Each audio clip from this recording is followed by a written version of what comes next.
If you enjoy the show, hit the like button, subscribe, and share it to your social media platforms. Thanks for tuning in and enjoy the show. Welcome back, everyone. Tactical Tequila Podcast. We have in the house Tequila Jay Baer. Howdy. We have Tommy Oles. Hello. As guest host, and Rudy Felix as guest host. Hey, how's it going? Welcome to the show, everyone. Much appreciated. Jay, for those of the listeners that I do have, go ahead and tell us a little bit about yourself. They may or may not know you. So yeah, thanks for having me. I appreciate it very much. Excited to be on the show. Jay Baer, Tequila Jay, on all the social medias. I am a business customer experience author, speaker, advisor, market researcher by trade, tequila content creator by vocation. I've been in the business advising game for 30 years, and probably 3 years ago or so, I started making tequila videos, something I've been passionate about for a long, long time. And my business partner, Maddie Jagar, and I make 20-something videos a month, and now we're spending a lot of time actually helping craft tequila brands grow and take on the big guys. Nice. So in being Jay Baer, how do you manage all the time between your main job, making all the videos that you make, and traveling to Mexico and the rest of the country for public speaking? Yeah, I'm actually here in Vegas for a presentation tomorrow. I'll be back in 2 weeks. So yeah, I travel 40 plus weeks a year, which is actually less than I used to. So it is definitely a balancing act, but it's funny. It used to be very accurate to say that that was my real job. But as we were talking about on the way over here, tequila is just as much my real job now as my what used to be my real job of giving speeches and writing books, which is great news for me. It does make the time management more tricky. And Maddie and I are like hyper freakishly organized about all things. We're both firstborn children, right? And so, like, for example, just to give you some context, like, we know every video we're going to publish for the next 2 months. Oh, wow. And it's already written, and most of them are shot. That's amazing. So there are other people who make tequila videos who literally are like, what should I do tonight?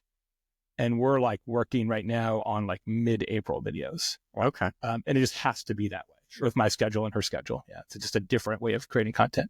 Okay. Well, speaking of tequila, what are we drinking? Jay, would you like to? This is the Almond Jaguar single barrel collaboration that Maddie and I did with Alma a few months ago. This is aged 9 months, combination of American and French oak. This barrel is called Lumos. They like to name their barrels. I really, really like this one. This was a French Chardonnay cask before the tequila was put into it. Macaulay Williams, who runs the brand, comes from bourbon, and so has a lot of interest in doing different things with not only original barrels, but also with staves added separately, and does a lot of cool stuff. So we're really proud of this one. We think it presents a really different type of flavors. Like, I think what we said in the review was that this tequila tastes like sunshine. I just really like this one. I think it's a good one. It is vibrant. Yeah, for sure. Had it once It's very before. important that everybody knows. This is nice only the and second vibrant. time that I've ever had Alma de Jaguar, and the first one was the Nocturna, which I have on the shelf. But this is phenomenal. Yeah, it's really nice. So you've established yourself in the marketing arena, the tequila arena. To what do you owe all of your success? Well, thank you for saying that. I mean, you always don't know about success, but it's nice to hear somebody else say it, I guess. The tequila thing was not intended to be anything. When I sold my business strategy firm 3 years ago, I took a year and did nothing other than give speeches. It's like, okay, let's not. And I've started a lot of companies. Like, I am definitely an entrepreneur. In fact, I'm a 7th generation entrepreneur. My family's been self-employed since like the 1840s. So I kind of come by it naturally. But my wife was like, look, you didn't like sell a company to start another company. Like, that wasn't the point. So just like give yourself a year to just do like half time. So I did. And then that whole year I'd been recording my podcast, which is called Social Pros, which I did for 10 years. It's a social media strategy for a podcast. We did 500 plus episodes. And then I got off the show after 10 years. And I'm like, well, maybe I'll just like make a tequila video. And I've done a lot of long form content, podcasts, books, blog posts, speeches, but I'd done essentially no short form content ever in my whole career. Mm. Anything under 3 minutes I had never done. And I'm like, well, that would be kind of fun to like maybe teach people something about tequila and kind of learn a little bit how short form content works, TikTok, Reels, etc. Just like on a lark. And made a video, made another one, sucked so bad, terrible, just really bad. Like now I look back, I'm like, that's really bad content. But I enjoyed it. And then Maddie was already working for me at the time. And I'm like, hey, would you want to be on, this is exactly how I pitched it. Would you like to be on a tequila video?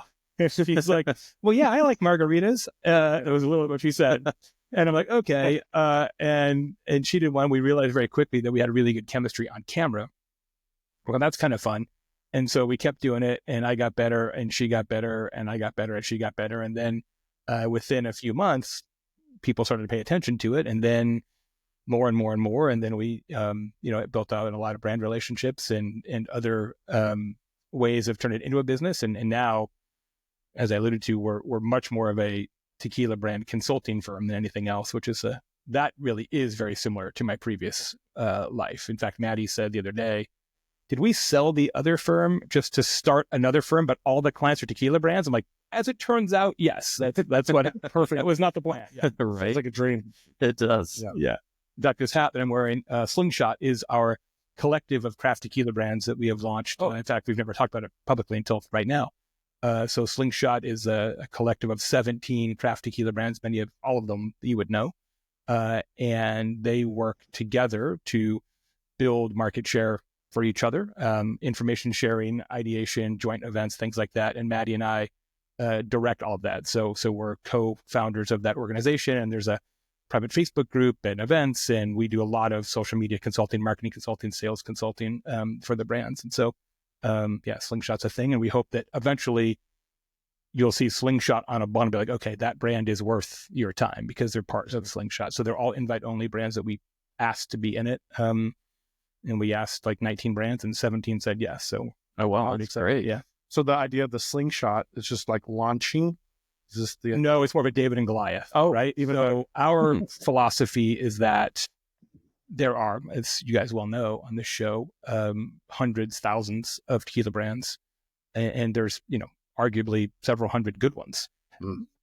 But Lost Lore isn't really competing against Alma, even though they're at the same distillery.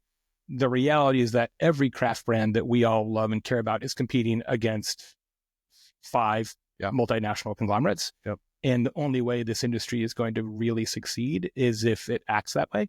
And one of the reasons it's been hard for craft brands is that there isn't a tequila chamber of commerce. There isn't a association of craft tequila brands. And so Maddie and I said, well, we're just going to make one. And we did. But I've spent 30 years working with the biggest companies in the world as a strategist. So working for, tiny tequila brands isn't a huge heavy lift for us. The question was whether they also believe that cooperation is better than competition. Absolutely. And largely the answer is they do. Yep. Okay. And so we are super excited. It's the same thing that happened in the beer business in the US, right? So craft beer was nothing until they started working together. Yep. And then they went from 2 points to 12 points, Yep. right, of share. And the same thing has to happen in tequila, and we hope that it will. And on the craft beer, you always saw on the back of their label, the craft beer insignia. Exactly. Just like We'll see with same Slingshot. Yeah. So that's it. Yeah. Slingshot is a David and Goliath. It's genius. The tagline is beat big tequila together. Interesting. Great tagline. Logo created by Agave Van Gogh. Hey, Even better. Yeah. he makes some pretty good logos. He does. Yeah. He does. He's actually going to be doing one of the next ones for the podcast. Oh, great. Very Yeah. nice. Yeah, he did the Las Vegas Tequila Club and my personal Sin City Agave logos. So the man knows his stuff. He's amazing. Yeah, sure. As an influencer and a digital creator, have you ever felt that you need security in any of your travels? Good question. No, not yet. But I also don't do a lot of trips in Mexico with a lot of other people. It's usually Maddie and I and maybe a few friends. A lot of times we'll go with Clayton and his company at Experience Agave because we've been working with them for a long time. We know and trust them. For a lot of reasons, Maddie and I don't typically participate in a lot of the mass trips that brands will bring a lot of content creators down. We just don't typically do that. And I think if anything is going to be a target, it's that when you've got a lot of people there. I wouldn't say that I've never thought about it, but I've certainly never felt ill at ease anytime I've been in Jalisco. Starting a group or Slingshot Mm-hmm. that's coming against some big brands, there would be, I would think, a security risk with that possibly. It's certainly something that we have discussed, put it that way, right? And especially with me now having a home in Mexico, it's certainly something that we have considered. But by the same token, right? Nothing ventured, nothing gained, and Slingshot is not out there trashing big brands. It's not about that. It's about the fact that all these craft brands are trying to go it alone. And that's a really difficult way to take market share, right? And what we find, Maddie and I as consultants, is that each brand in the ecosystem is naturally good at a couple of things. And it's because of the background of the founders or just the circumstances of their brand. So there are some brands that are better at production or better at innovation. There's some brands that are better at marketing. Some are better at sales and distro. Some are better at activations and events. And so what we're trying to do is say, what's your point of light? And how can you share that expertise with other brands who might be better at another thing, right? So it's essentially a rising tide lifts all ships, more so than, we don't need to be the ones fingering big tequila as lesser than. The consumer will figure that out themselves. Yeah. Now, do you foresee any pushback or anything from the CRT with creating this? I mean, since we never talked about it until 10 minutes ago, I don't know that the CRT is worried about it yet, but I can't go listen to the show. That's the question. No, I mean, obviously, look, with what's happened with Tequila Matchmaker and Grover and Scarlet, it would be foolish to not ponder that. But, in fact, I had a conversation with them about this exact topic, and as long as we treat it as a tequila chamber of commerce, not a series of enemies, I think we'll be fine. So you won't be rating any other brands or anything like that, or giving any kind of value to other brands or lack of value to other brands. You're just going to be promoting the brands that you're working. Yeah, and look, we already on occasion, separate from what we do with Slingshot. I mean, Maddie and I will say, if we don't like this brand, we don't like it, right? You have to as a content creator. You can't love everything, because then why do you exist? There's your credibility. Yeah, exactly. But it is a different world now, I think, for anybody who makes content, given what's happened to the Tequila Matchmaker team, and I think everybody realizes how much money is at stake. Sure. And the entire tequila content creation ecosystem and craft brands are definitely, obviously, on the radar of the CRT, more so on the radar of the people who are behind the CRT, which is a whole different cast of characters, obviously. Well, do you see that as an issue going down the line, as those people behind the scenes having smaller brands on their radar as opposed to the bigger brands? Holistically, perhaps, right? I mean, look, CRT didn't care about Tequila Matchmaker until additive-free tequila started to outperform the category 25-1, right? And once additive-free tequila went from 4% to 8% in the U.S., they're like, oh, wait a second. Now we should start paying attention. Same thing happened with beer, right? Mm-hmm. Craft beer started getting big, and the big guys are, okay, we're going to buy a lot of craft breweries, right? If you can't beat them, join them, right? So same thing. But I don't believe that there are really any individual craft brands that are at risk, quote unquote, from reprisals or CRT. I think it's the category as a whole, and this idea that certain brands, because they don't have additives or some other kind of taxonomy or categorization, are saying that they are better than other brands. What we forget is that the CRT is essentially a sort of a chamber of commerce, right? It is self-policed. It is the industry itself funds the CRT. Yeah. That's the part that's really curious about the whole situation, right? It's funded by tequila brands. Yep. But some tequila brands would prefer maybe that's not the case, right? So we'll see. I don't think that I don't think CRT is coming for Alma, right? I think they're coming for all brands like Alma. Sure. Well, it's interesting. You're talking about ways to differentiate, and the smaller guys, and this is one of those ways. But actually, to refer back to your book, Talk Triggers, it was You had mentioned in there's a saying that goes, same as lame. What differentiates the smaller good brands from other brands that's different and not lame? It's such a great question. I think it's really the existential question for this year and next year. And I did a whole webinar on this recently with the guys at Volcan, because for the last, 3 years, I guess, if you asked people in the category, like, well, what's the difference between big tequila and craft tequila, they would say additives, right? That's what people would say, because that was the differentiator that people could point to, because there was a list. Sure. Well, now there isn't a list, or at least not the same kind of list. And consequently, what fills that vacuum? And so it's actually one of the things that we've been talking about a lot in our content, and some of the things I'll tell you about in a second is, all right, well, if maybe additives as a differentiator starts to fade away a little bit, because anything that doesn't have an up-to-date list, it's just harder to use that as the single source of truth. So what is it? Is it size of distillery? Because that's what it is in beer, right? So beer, craft means small, literally. There's no other differentiator, right? It's big. If you sell a lot of beer, you're not craft. If you don't sell very much beer at all, you are craft. That's not the case in tequila, right? Ocho's a big brand, Tesoro's a big brand, right? It's like, so it's not size. People at Package Group would say, is it producer owned, right? Is it a brand that is owned by the NOM, right? Maybe. Is it Mexican owned? Maybe. Is it water source? Is it wood? Is it agave location, agave type? I don't know the answer, but there are a lot of possible answers. And I think as an industry, tequila needs to figure out what that answer is, and pretty quickly, because the consumer has to have a shortcut. Like, we forget that people who listen to this podcast are like a microcosm of a microcosm of a microcosm, right? And so because we run in these circles, we assume that the average consumer understands more than they actually do, and frankly cares more than they do. And so that's one of the reasons that Maddie and I make the kind of content we do, is we don't want to make content for agave nerds. We want to make content for people who are 101, 202, because there's a lot more of those people, right? We want to be the first account that you started to follow when you first started your journey. That's the area that we think is going to have the biggest impact on the cap.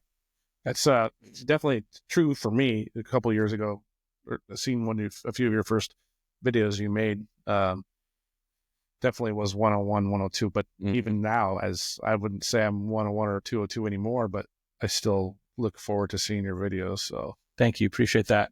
Well, and it's interesting, right? Because a lot of the audience has kind of grown up with our content, and grown up as Maddie's own palette has advanced, and her knowledge of the industry has grown exponentially. And so some of the audience has been there since the very beginning, but we still always go back and try and do some, okay, maybe you are, because you never know. I mean, we get 1,000 new followers a month or more. Sure. And they probably have never seen any videos from us. So you can't assume that they saw the beginning stuff from, you've got to always kind of get back to the beginning on occasion. Yeah. Which is one of the tricky things about content creation, is you're like, oh, we did that video. But what percentage of the people actually saw that video when you did it 18 months ago? Yeah. And how many actually scrolled down through your reels to actually find it? Exactly. Yeah. So with your background in marketing, how does that help shape your journey into the world of additive-free tequilas? I don't know that it helps my journey into tequila necessarily at all. It's just a happy accident. I'm from Arizona. I spent most of my life in Arizona. When I was in my mid-20s, before I had kids, I would go to a bar in Scottsdale. Rudy probably knows it, Los Sombreros. It's still there. And I would go every Wednesday with my good friend Tom, and we would go to the bar there. There's a bartender there. His name was Steve. And Steve was super into mezcal. This is 30 years ago, right? So wow. Way before into mezcal 30 years ago, right? This was like, it was a witchcraft, yeah, right? It was like smuggling in plutonium, right? And we would just sit there at the bar and be like, okay, church is in session, teach us a thing. And he'd pull a dusty bottle from the back and he'd be like, okay, boom, boom, boom, this is the thing. And we're like, what are you talking about? And it just blew our minds. And that was the ignition switch for me. And then for literally 30 years, while I was building several other companies that I bought and sold and whatever, like just, if I can just learn a little more every month, just for my own personal benefit. And then, literally, this was not intended to be anything other than it would be fun to make some videos. And now here we are on the show. Well, that's similar to Rudy's story, correct? About with Tequila Snobs. That's how you kind of started in Sacramento. Is that correct? Yeah. Hanging out at a bar, somebody that we knew each other Can't and hear kind us. of grew into it. So back to Tommy's question, you had a similar start in your journey as the Tequila Snobs, correct? Yeah, we did meet up at a restaurant and learn a lot of tequila there. And that's what I was going to ask Jay, is that where his tequila journey started? Was going to the restaurants like that back in Arizona. Yeah, absolutely. Although it was actually mezcal at the time. So I was much more into mezcal than tequila for a long time. It's just, as I think a lot of people know, it is an even harder mistress to keep happy because the production is so small and the brands are so all over the place. And we get questions. I get questions literally every night in the DMs. Like, when are you guys going to start doing mezcal content? I'm like, man, it's hard enough to stay up on the tequila stuff. Yep. And not to mention the fact, I don't know that Maddie can go there. Like, she's already a little tricky on the high proofs and she doesn't like smoky stuff. I'm like, I don't know that that's going to be a Maddie success story. That's a whole other rabbit hole anyway. For sure. Yeah. For sure. And, she's honestly come a long way since I started watching your videos of her, sampling tequila. And she has moved from, like you said, she's kind of iffy on the high proof. Yeah.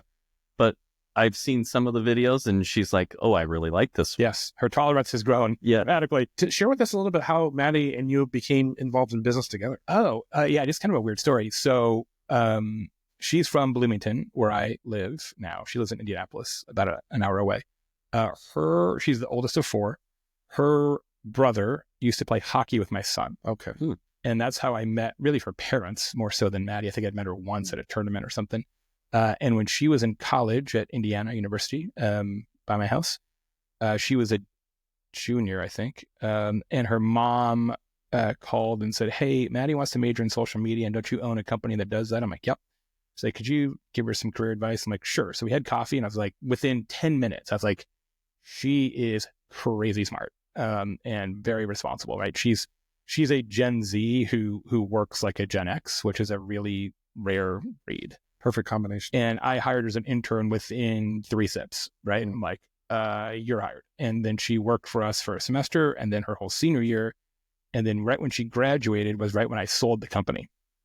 And so I went from having like 25 direct reports to 0. And I was like, wait a second, I can't do everything by myself. Like, that's crazy. Yeah. And I said, hey, did you get a job yet? She's like, no. I said, how would you like to do whatever I figure out we're going to do? She's like, okay. And that was it. So we've been together now for 5 years. Okay. But she's now a partner. She's an equity partner in the whole busins, both the speaking business and Slingshot. Like, she's, we are true partners in all the things. And she is crazy smart. And, people think because she's pretty that she's just, a blonde on camera, but she is a genius and does so much stuff for us. She's amazing. You can definitely get a sense of that just from when she's on 50. Yeah, you wouldn't believe how we shoot. So we only shoot every 3 weeks because of my travel schedule. And she comes to my house. We've got a bunch of different vignettes in the house. We shoot 10 or 11 videos in a row. I figure out what we're going to shoot. I creative direct it. I kind of loosely script it, but she doesn't see that till we get there. So I know I already sat with it a little bit like, I've done some mulling, right? Sure. She gets there. I show her the piece of paper. She's like, okay, got it. One take out. I mean, she is crazy gifted. Yeah, that's awesome. She's like a musician that can just riff. Totally. You guys. We do 11 videos in 2 hours. Wow. Wow. That's a lot. Yeah. Wow. Here's a little tip for the audience. If you look closely, you can tell where in the sequence we shot it. Because when Maddie's eyes get glassy, it's when we've been drinking all of them. We're drinking some of them. Great. So that's online tip, right? Like, okay, that was like the 7th one in the row. Oh, it's just right. Yeah. But it takes a lot more than it used to because her tolerance is definitely grown. Yeah. Oh, that happens. Yeah. Well, she also went to 25 distilleries in a year, so that'll happen. That helps too. Yeah. So in talking about distilleries and, production of tequila, what do you think one of the biggest misconceptions people have about the production of tequila? Well, I guess it depends on who you're asking. At the very basic level, a lot of people don't even know that it's all made in Mexico. Right. I do a lot of tequila dinners for corporate events and friends and all that. And it starts there. People are like, oh, wait, you can only make it in Mexico? I'm like, yeah, man, it's like champagne, right? I mean, it literally, it's all the way back to that. They don't know. The other thing that people don't understand is that agave is not perennial, right? You get one batch in 5 years, 7 years.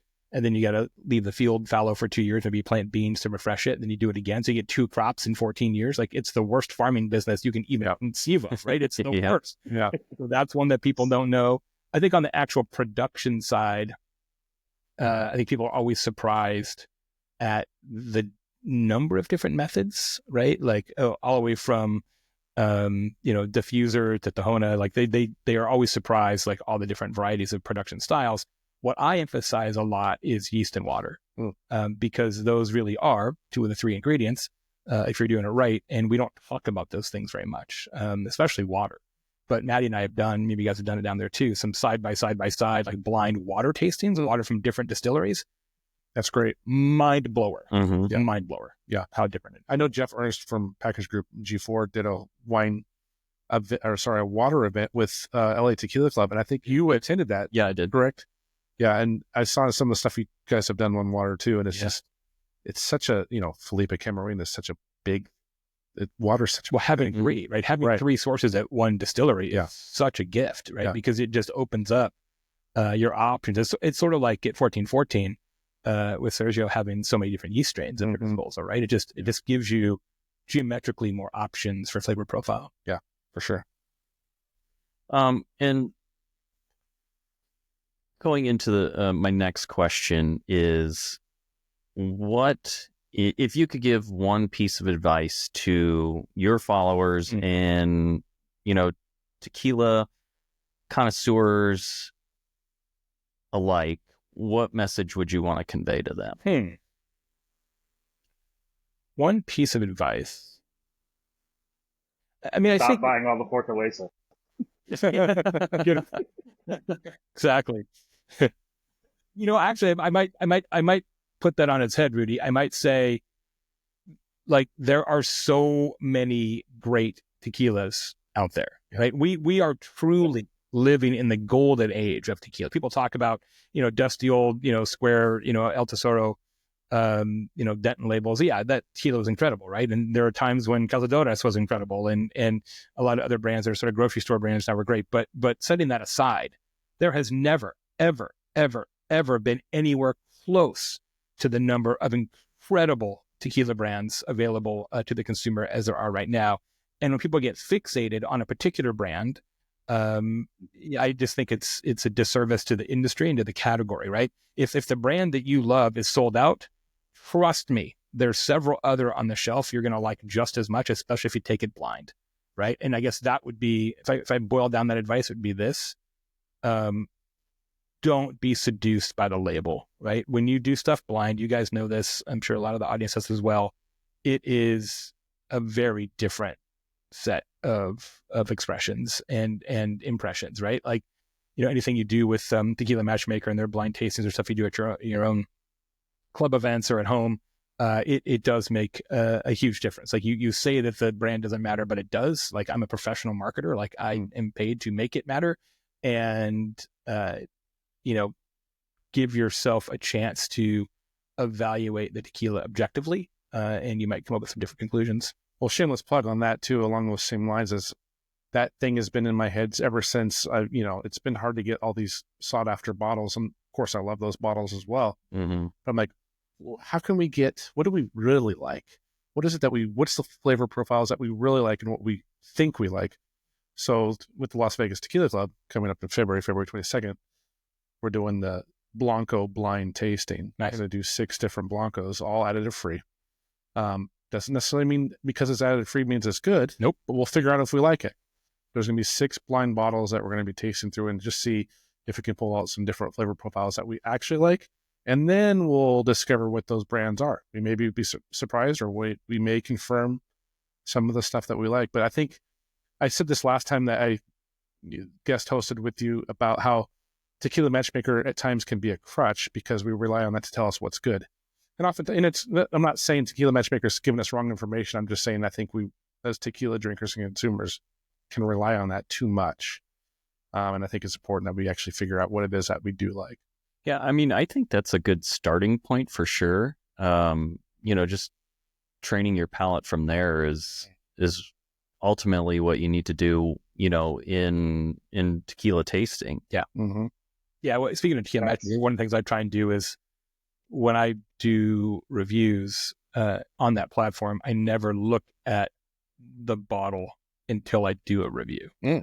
Because I don't want to know what the score is. I don't want to know what anybody else. Within the app itself. Yeah. I don't want to know what anybody else has ever said about it. Right. Then I'm going to make my score and then I'll go see. And that's how it should be. Yeah. But it's a little, the interface makes it a little bit more difficult to do it that way. Right. But I think it's the best practice. Yeah. Because obviously I feel like, okay, the world thinks it's an 89. That's going to make you, that's obviously going to stick in your head a little bit. Has to. That's been the problem in the wine industry for so long. Of course, it has a rating of 99 and it's swill. Yeah. Yeah. Going back to the advice that you were giving everybody, but what do you think social media and the role of influencers play in changing consumers' attitudes about those tequila brands, whether additive free or with additives? It's difficult to know for sure because as somebody who is a professional marketer, you're always looking for attribution and being able to say, okay, this is causation versus correlation. So nobody can tell you for sure what influence content creators have on sales or lack of sales, right? The idea of de-influencing is really popular now, where you slam a brand and people stop buying it. Anecdotally, I think there's no question that when you have a number of different content creators talking about a brand and they like a brand, that it does increase that brand's awareness of that brand in the minds of consumers who would pay attention to tequila videos, which again is a small percentage of all consumers, right? I don't know what percentage of people who drink tequila actually watch any videos about tequila, but it's in the single digits for sure. So I'm not foolish to suggest that we are moving the full market, but I think it would be disingenuous to suggest that it doesn't have an impact. It clearly does, and there are brands that are succeeding and growing that spend not a whole lot of money on traditional marketing activities. It's mostly content creation and branded content and things like that, which I think proves that it does work if executed correctly. Just by way of example, when Maddie and I send emails to our list, right? And I think we probably have the largest email list in the category, some 40,000 people now. I mean, we can move a lot of cases in an hour. So it does matter. But it's not as if, myself plus every other content creator put together is going to be the thing that either makes a brand succeeds or fails. On the way over here tonight, we kind of discussed this a little bit, but in your book, which was published in 2018, Talk Triggers, you mentioned, obviously there's a big component of the book is about word of mouth marketing. Yeah. Peer-to-peer word of mouth marketing. And then there's a section there where it's talking about the importance of word of mouth versus social media marketing. It's been, 7 years now since this book has been published. What difference do you see, if any, the importance of word of mouth versus social media? Yeah, what's funny is when I wrote the book, the idea of influencers, as we typically call them now, didn't really exist in the same way it does now. It was pre-TikTok and pre-Reels and other things. This YouTube and stuff, but it's just, there's mommy bloggers, kind of stuff then. But so what we've seen subsequent to the publication of that book is a huge rise in the amount of sort of digital recommendations, right, through content creators and influencers across all the different platforms. So by volume, you have more kind of recommendations that are happening in a computer of some kind, right? But what's interesting is that even though you have fewer as a percentage of word of mouth recommendations happening through your actual mouth hole, like in a setting like this where we're in the same room, or even email or phone to somebody you actually know, that doesn't happen as much. And the pandemic, obviously squished that around a lot too, when you only saw 5 families, right? Because you had your bubble. Yep. So all of that kind of got a little haywire. But what I will tell you is that even though actual true word of mouth when we're in the same place happens less than it used to, it is dramatically more important than it used to be because it happens less, right? And it's the one thing you can't fake, right? And I say this on stage a lot now in speeches. Word of mouth will be more important tomorrow than it was today. And it'll be more important the day after that and the day after that forever, because it is the one and only thing that you can't fake with AI. Mm-hmm. Like I can fake anything, but I can't fake us sitting in the same room and saying, you know what, this Maddie Jagar single barrel is awesome. Like you can't fake that because we are here. Yeah. And so businesses that embrace word of mouth, real word of mouth from real people, absolutely have a competitive advantage. Got to keep that in mind. Yeah. It's so easy to get caught up in the, social media runs everything nowadays. And it has a huge impact, obviously. Mm-hmm. But yeah, we'll call you on your BS. Well, if it's one of the examples I talked about sometimes, you know who some of the biggest influencers are in any community? People who aren't on social media. Priests, rabbis, reverends, teachers, right? People who are in, positions of influence in your clubs, your organizations.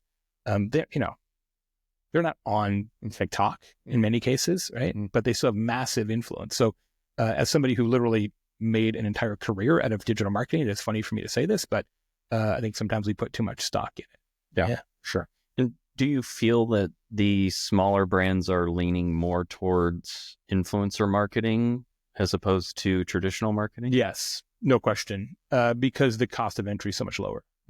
You can get started in influencer marketing with sending out some samples, right? Whereas any kind of traditional marketing, whether it's signage or print or direct mail or activations or outdoor or anything else, is going to be expensive. Now, I will say one of the things that Maddie and I talk to brands about as consultants is it's sometimes hard because a lot of these new brands and newer brands, I think Rudy and I even talked about this at one point a while back. It's hard because Maddie and I reach people in every state. And a lot of these brands are available in 4 states, right? And so your addressable audience is really truncated. And yeah, you can buy it online, but I can tell you for a fact, like an overwhelming majority of people are not ready to buy tequila online. Right. They're just not. They're like, you know what? If it's not at my local store, like shipping's expensive. Glass is heavy. Like it's just a bridge too far for them. Mm-hmm. Now, it may not be forever, but for now, it's a bridge too far. It is a minority that will buy anything online. They don't care what I say about it, right? And so you get these new brands. You're like, yeah, we got to get all the influencers talking about it. I'm like, well, maybe you should get some distribution first. Mm-hmm. And Maddie and I have a rule, not a hard and fast rule, but it's kind of a rule, which is like, if it's not a tequila matchmaker and you don't have you're not in a few states and you can't find it in any stores, then it doesn't actually do you any good for us to talk about it. Right, exactly. All you're shooting off ammunition way before you can capitalize on it. It's like, build your brand for a year and then get people like us talking about it. Because if you do it too soon, but what they think is I have to have people like me talking about it to build the brand. I'm like, no, you got it backwards, man. Yeah. You can't buy what's not for sale. Right. Yeah. There's a small company I know that they went out there and they got a lot of states and they did push to influencers. And as people have asked that person about, hey, how are you guys getting all the states? The first thing I said is just what Jay said. Get into some stores that have multiple states, but also very importantly, make sure you get to a store that people trust that will ship it, right? Because a lot of people ask, all the time, hey, I don't know that store. And I tell them, I'm like, well, that store is actually a legitimate store, but you got to have somebody also legitimize it. And you got to ask the person that works for that brand or somebody who knows the store. But Jay's absolutely right. You market your brand to smaller brands and it has to go, through a store, through many locations before you can actually turn around and go, well, here, Jay, and, everybody else that's online, here, sample this and put it on there. Because people do it all the time. They get mad. They go, well, why are they talking about it? We can't even get it. So, Tommy yells at me all the time, like, more brands need to be in Las Vegas. I'm like, yeah, they do. Hurry up and get out here. Right. Damn it. Well, but Vegas is a tricky market, right? It's a big market. There's a lot of pay to play. There's a lot of big brands that put a lot of obstacles for small brands in this market because so much of the consumer population in Vegas are tourists, right? Or here for conferences. Right. And so, a placement in Vegas punches above its weight class, because not only are you getting local people, but you really are getting people who are then going to take, I had this tequila in Vegas, and they're going to take that knowledge back to wherever they're from, right? And so a lot of the big guys really are trying to like block out emerging brands in Vegas in particular. Same thing happens in Nashville. Same thing happens in Scottsdale, and the same thing happens in Miami. Those markets in particular, the big guys do not want smaller guys to get a foothold, because it actually delivers more than a 1x on the placement. Yeah, what happens in Vegas stays in Vegas was the biggest lie ever. Right. Yeah, certainly not in terms of brand preference. Absolutely. And, that's so unfortunate for the consumer, because, we as consumers, we, of course, drink what we like, and not being able to get what we like in our local area. Yeah. You would think of all places, Vegas, you can get whatever you want. Exactly. It's not true. Especially with it being, now the entertainment capital, the sports, soon to be the sports capital. It's but real Vegas has some options like Lee's and some other places. It's okay. But if you're going to go in tourist Vegas, you also have to understand like the practical realities of it, right? If you're at any casino, the number of cases they're blowing through is astonishing. A smaller brand, could not supply them. They literally could not keep them stocked. B, the cost per unit would be so much higher for those casinos, they would never take it, right? And the distributor doesn't want to hassle with Alma when they can just push more Casamigos, right? It's just, all they can do is check a box on a piece of paper, right? So I think one of the things that consumers don't understand is how little the brand can actually dictate where it's sold, right? Like, yes, you can have a sales team and you can have brand managers like Rudy, who can absolutely make a difference, no question. But people forget it's a 3-tier system, right? It's got to go importer, distributor, retailer, or bar. And the distributors are not here to grow small brands. Right. They're here to get paid. And a lot of times asking them to move small brands is a huge hassle for them. And it makes them less money. It takes food off their table. Sure. And I'll tell you a little secret. This is probably going to get me in trouble. I'll tell you a secret. The big distributors, right? The big national distributors right now are being told in their monthly sales meetings, quit pushing all these new small tequila brands, because the big guys are off 8 points, 10 points, 12 points. And literally, I've been in the room where they say, if you get a chance, talk about this new craft brand, but not until Casamigos' numbers go back up, because that's where the bread is buttered. Wow. And that's a huge problem. That's huge. Lovely. Do you think that'll ever change? No. Money talks. It's, you also have, when you have what I call the big marketing brands, they only have 3 options. So in somebody's mind going to Las Vegas, I would want the clear one, the middle one, or the dark one. Because after they get intoxicated, it doesn't really matter, right? Where if you try to walk into a casino and be like, can I get the Jaguar, the Jay Baer bottle? Now you got 5 expressions of Jaguar. They don't want to do that. They want 3. That's it. And if they can, just 2. Simpler, quicker, faster, makes the money. So that's the way it's going to work. That's why, like Lee's Market or Lee's Liquor and everybody else that's made more for connoisseurs and special bars for agave. That's why those places are important in this industry. Great. People go there. One of Jay and I's favorite in Arizona, Barcoa. They charge you more if you drink vodka. What, you want vodka? No, it's an agave bar. So, but those places and marketing towards that and specializing and doing activations in those places are important. But again, it's specialized, right? Because big marketing money talks, and everybody else has to kind of just sit around and go, well, if I want that all the time, we got to do like we used to do back in the day.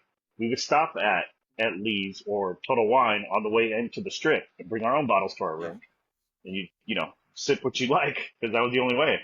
Well, for anyone out there that's tuned in right now too, and if you are in Vegas and you need to know places where you can get good tequila, just follow Tactical Tequila, Las Vegas Tequila Club, or Sin City Agave, and we'll put you into those directions where those places that have those bottles that are harder to find in Las Vegas for sure. For sure. And so the question I want to pose to all of you is looking at, based on everything that we've discussed, looking ahead, where do you guys see the future of the tequila industry going, especially in the terms of trends towards sustainability and natural products?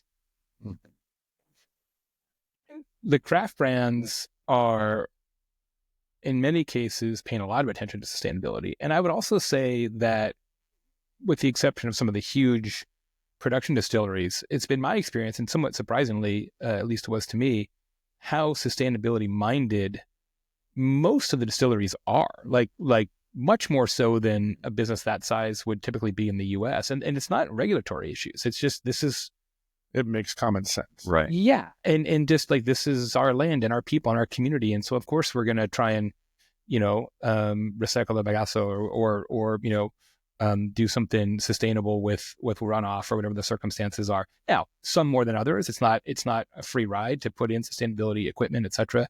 But I've actually been largely impressed by where the industry is in terms of sustainability. What is interesting is brands now trying to use that as a marketing differentiator. Absolutely. Whether it's USDA Organic Corp, there's a few of those B Corp, although CRT is now prohibiting all of that stuff on labels. Mm-hmm. They haven't fully prohibited organic, but that's the next move apparently. So that becomes challenging, right? So if brands can't use it as a marketing cudgel, right, as a reason to pick this brand versus that brand, do they stop pushing the distilleries to do it and the whole thing falls apart? I'm not sure, but it is the thing that Maddie said something to me a while back.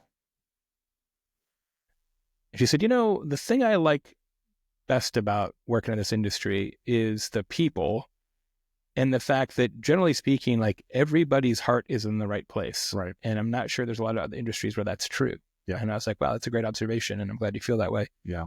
And I feel the same way, largely. And I think sustainability fits into that, right? That like, I don't feel like people need, especially on the distillery side, that they need to have an economic outcome to be sustainable. It's just the right thing to do, typically. So I think we will see more advances along that curve, but it would certainly help if it can be a marketing benefit. Sure. And I think it's going to hurt if it's no longer a marketing benefit. Yeah. Well, and that's why CRT's putting the kibosh on that anyway. And anything else, right? I mean, they literally wanted to say 100% agave. Yeah, that's it. And reposado. That's pretty much what they right? Like, no other information. Yeah. Because even calling it, what does it say on this one? Even calling it wild and champagne yeast, right? Mm. CRT is now saying, well, we didn't verify that it was wild and champagne yeast. Like, we don't have a champagne yeast examiner, so maybe you shouldn't be allowed to put that on the label, right? And the Mozart method, that's not a thing. Right. Yeah. Right. It's not in the Norma, right? There's no Bluetooth speaker in the Norma, which is true. Like, that is true. Yeah. Rudy, do you have any addition to that? I think there was a conversation a few years back about how things are going to change in that manner, but trying to keep things traditional, right? And one of the owners that I used to work with probably 4 years ago said, as a young entrepreneur and a young agave creator or young tequila maker, I think it is our job to actually change the industry, to change the things that the way the old tradition was made. I mean, the old flavors and stuff can be reproduced, but how do we move everything forward by saying, okay, we used to only do Tahona. Now we're going to do this, and we're going to do this, and we're going to do this, and make all these great expressions, because all of those great flavors from Siete Lagos back in the day and the Casco Wing Tahona, that's what we all expect. But how do you change it so more people will come along and say, hey, well, I don't want to just drink Siete Lagos, right? Because people had those bad experiences with Jose Cuervo. So I think I think the younger generation of who's coming out making tequila, they're paying attention to that. They're like, how do we change this slightly, but stay within, whatever CRT is going to throw at us anyways? Because that's what's going to make the difference. Again, with some of these brands, you make your core line, and then you got to make something for somebody to go chase, because everybody's taste buds are different. So I think we got to watch. We're going to see a lot more new technology coming out and a lot more, what would you call, diversity of the way things are made. Because instead of it just being one traditional way, it's like, oh, we're going to do this and we're going to do this on top of it. And then it's going to come out like this. And people are going to say, oh, well, we never thought of that. Well, because the newer generation of agave makers, tequila makers, are going to push that envelope. And, some of the older generations, they don't like it, but it's going to be there. It's coming. So this is another question posed to all of you. What is your favorite part or thing about the agave community? Well, I alluded to it the last time when Jeff Ernst was here for the podcast. Is like, it's very familial. It's you meet somebody once and you've known them forever in the agave community. It seems to be a very common thread. Sure, you'll have rifts with certain friends or people within the community, which is, I think, when there are rifts in this community, you feel a little bit stronger just because we are like very familiar. Once you meet somebody, like Jay and I have spoke a couple times via virtually, but today was the first time we met in person. But it felt like we've already known each other forever, and everything just feels like a family. The familiar part of the community for sure. And see, like, as he walked in the house, like I felt the same way. Shook his hand, and I'm like, we've talked over social media a few times, actually several times. Yeah. And it's, I agree with you. Like there's the camaraderie. Yeah. And then you have real assholes in the community too, like Rudy Felix. I mean, who's that guy? we're going to have to talk about that guy. Yeah, he wasn't even in the room. I've been to Mexico. Yeah, if he was in the room, we could talk all that. kinds of crap. Yeah. No. Yeah, when people come to your birthday party, you can talk crap about each other if they come to your birthday party. That's true. Listen, some people need to get the invite more than a week ahead of schedule. That's the excuse. True Okay. in the agave community is you need to be very spontaneous sometimes. Yes. In order to capitalize on some of those familial moments. Well, it's one of the challenges that Matt and I have. That is not the game we are able to play. Yes. I would agree with that. Right. Some of us have other obligations. Which, yes. We operate in the real world. Yeah. I would say, to answer your question, and I think it's somewhat similar to what Tommy said, is and it's the reason why we built Slingshot. Generally speaking, the craft brands are deeply invested in the success of their own brand, of course, but also in the success of one another. Mm-hmm. And you see the master distillers hanging out as genuine friends, right? In any other industry, they would be enemies, right? Sure. Or at least not friends. And they, a success for one is a success for all. And that is I think really special. And it's one of the reasons why Maddie and I wanted to give more structure and form to that concept, to say, okay, well, let's take that spirit and give it a little rocket fuel, and build out a system to make it really work for everybody commercially. That's why we're so excited about it. It's interesting too. I recently saw on social media, G4's Posada, Christmas Posada, and you see guys like Sergio, from 1414, at El Pandillo's Christmas party. Yeah, that's exactly what you're talking about. Exactly. Yeah. Yep. Yeah, and I think.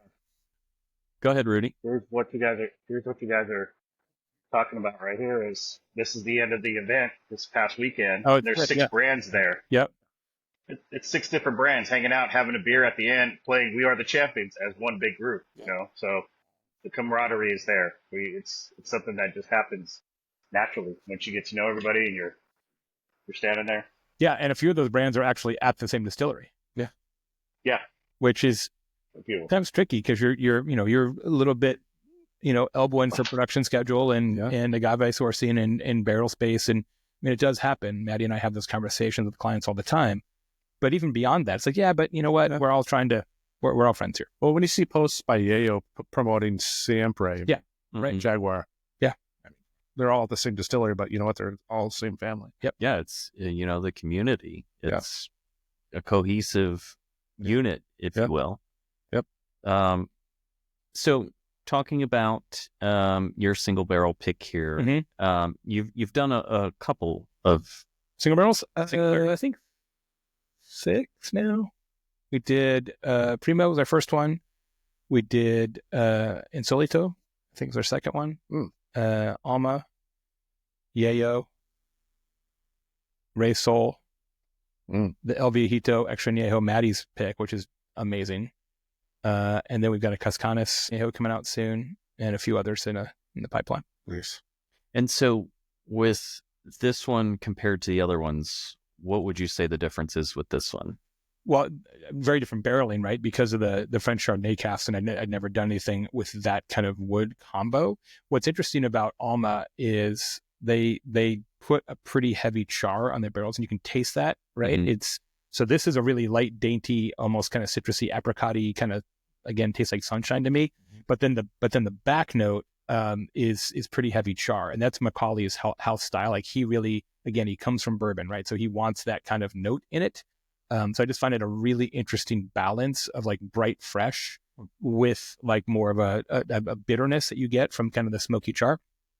I am typically not one who loves kind of deep repos or añejos. It's kind of my least favorite expression. I sort of feel like if you're going to go down that category, go all the way to XA, just like jump off the high board. Yeah. But I just really think this is a really unusual flavor profile. And that's when Maddie and I do single barrel picks, and she's really involved in action. She actually was the one who drove the selection of this one. What we think of is not necessarily, is this the one that she and I, and we don't always agree, obviously, that we find the most delicious ourselves. It's what's something that people haven't had, including us, because we're like, what's going to make the best content? Sure. It differentiates. Yeah. Like, why is this something that's not like a flavor profile that you've had in the past? Because it just makes it easier to make videos and emails and all that. So we might think about it a little differently than other people because we know we've got to back it up with content and we want to. Yeah. So moving, you're a judge in the upcoming Agavos. That's what they tell me. You know as much about that as I do, but that's I love Grover. Sometimes the communication comes in hot and late. Well, I saw your post about it. You're excited. Tell us how you feel about it. Yeah. Well, I mean, look, I think it's. I have nothing against the other award shows that are out there. I think they do a real service to the industry. I do feel like sometimes it's tricky because some of the other spirits awards are pan spirits, right? And I did a video about this a while back. The judges in like an event that has 60 judges, 5 of them will be agave experts, right? So 55 people are evaluating agave, but they come from bourbon, they come from gin, they come from vodka, they come from wine, they come from scotch. And that's cool, but it just, I wouldn't judge a Scotch contest. Like I would say no, I really would, because I don't know anything. And so that always like feels a little weird to me. And so I'm excited to have a contest that is of agave, for agave, by agave, only agave. And I'll be really interested to see what the results are. Now, obviously it depends on who enters, right? And that's the secret, right? You can only judge what somebody pays to enter, right? It's all pay for play, right? And I think because of the respect that Grover and Scarlett have in the community, there will be a lot of brands that actually enter this event. And so I hope that we'll have a huge range of amazing tequilas to try blind, and that we'll be proud of the winners. So will the judges all be convened in the same place? No, great question. Okay. They're not doing it that way because that drives your expenses surely up, and also logistically, you got to carve out multiple days. And so, no, they're going to send a sample kit the way they do for the regular blind tastings. Yeah, but obviously I think at greater scale at some level. Yeah. That's the part I'm not sure. Because if you've got 50 Blancos and 50 Repos and 50 Añejos and 50 XAs and 50 high proofs, like not only shipping, but like I'm going to run through 300 samples, like, in what amount of time? So I assume what they're going to do is some kind of rotation. Like I'm also a certified barbecue judge, and in that world, that's my right. That's what I want to be. That's a barbecue school. Yeah, Kansas City Barbecue Society barbecue school. Oh man. And what they do in competitions there is you'll have 100 teams, right? But each judge sits at a table of 6, and then you taste 6 entries randomly. Okay. Right. And then those scores then get averaged against other scores. And so, and I assume that's how they're going to do it. I actually don't know, but there's no way. That's how you, it's like do 50 Blancos, right? Like, it's hard enough doing 10, 20. Messed up after the. Yeah. Well, like, okay, give me 6 months and I'll, get back to you. Interesting. Now, we've all seen the videos. Well, everyone here in the room, and remote there, sitting on his couch, have seen the videos you've done in the recent years. What's next for you in 2025 and 2026? Couple things. I mean, obviously we're leaning into Slingshot and helping these brands work together more effectively and more successfully. We really are a B2B consulting company with a video front end at this point. And that's the part, much as I love making videos and love making them with Maddie, I've spent an entire career helping businesses grow. And so that kind of relationship with brands is the part that I personally love, and Maddie is also a really adept consultant. And so we love that part. We'll never stop doing videos, I don't think, anytime soon, but the consulting part is really exciting. And then we're doing some other exciting stuff too, where we've got a new market research project coming out where we're going to do multiple, like full-blown national studies this year of attitudes of American tequila consumers. Yeah. There's a lot of sketchy data out there, and nobody's really taken a hard look at what do people actually care about. Sure. So, for example, there are, I don't know, now 10, 11, 12 female master distillers, I think, something like that. Does anybody care? Does it matter? Especially when it's the Mentas of the world. It matters to me. Yeah. Yeah, no, it matters to me too. It definitely matters to Maddie. I mean, it does matter to me. Sure. I think it's great. But does it actually matter to the base consumer audience? So because I have a background in market research, we're going to do multiple studies this year on real attitudes of the American tequila consumer, and publish those for the industry. So that's one of the projects that we're working on, which we're pretty excited about. It's pretty awesome. I have a friend who owns a boutique wine and spirits store, and often I'm there when he's trying to sell tequila, and often there's women who often want to buy gifts for people. I'm like, not because it's just kitschy or anything, but Magenta, just as an example, what the woman distilled with Anna Maria. I say, hey, this is an awesome brand, amazing brand, one of the best out there. Guess what? It's also made by a woman, and she's a badass. Yeah, and totally sustainable too. Mm-hmm. Yeah, and it's it's such a missed market with the women and the female tequila makers in the world. They're elite. Well, and I think in such a male-dominated industry, just having those females highlighted, and us in a room going, hey, these are the brands made by women. They're amazing brands. They're amazing women master distillers. They're amazing women owners. It's just those things that I think helps our community grow. For sure. Yeah. I have a question for you. Sure. I'm going to use your own question. This is okay. Often in your interviews, often with your interviews that you have with folks, you always ask them if you can have a sip with anyone. Oh yeah, I do ask that question a lot. Who would you have a sip with? Is it ever or living? I usually ask living. Either. Okay. Well, if there's anybody, okay, I'll do both. If there's anybody, to my brother, who passed away about 10 years ago, at a very young age. And so I miss him dearly, and I would definitely say him. Mm-hmm. Anybody currently on the planet, it's a guy I actually tried to track down recently. And this is probably not the answer, but it's just one that I think of.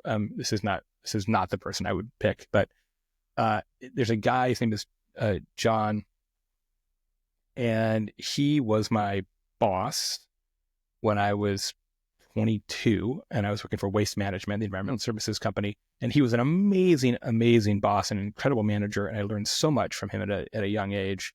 And I tried to track him down, just be like, hey, I just want to catch up. And, it's been 30 years and here's what I've been doing all year, but I just want to tell you thank you. I'm sure he wouldn't even remember me working for him. And I could not piece it together, but I've been really successful in my career, but it's primarily because I've been really, really lucky in who I got a chance to work for when I still worked for people. And like there's some players who had a bunch of great coaches and managers, and they become good coaches and managers, and that's kind of how I feel. Yeah. There's a couple of things I'm proud of, right? Like I feel really fortunate that I had such good tutelage along the way. And then one of the things I'm most proud of as a business professional, which is not necessarily apropos of this conversation, but of people I've hired in my other companies. I think 18 people now have their own companies. That's awesome. Right? Wow. So it's sort of like coaching tree, kind of a thing. And I'm really, really proud of that. That's awesome. And I'm sure Maddie will be one of those eventually. That's awesome. She'll probably be doing this long after I am. Yeah. I know we're not supposed to ask ages. What age range is Maddie in? I don't think she would be too ashamed. She just turned 27. Okay. All right. She's been at it for a while. Yeah. Cool. Yeah. She'll be at it for a while. Yeah. She's a badass. She is. Yeah.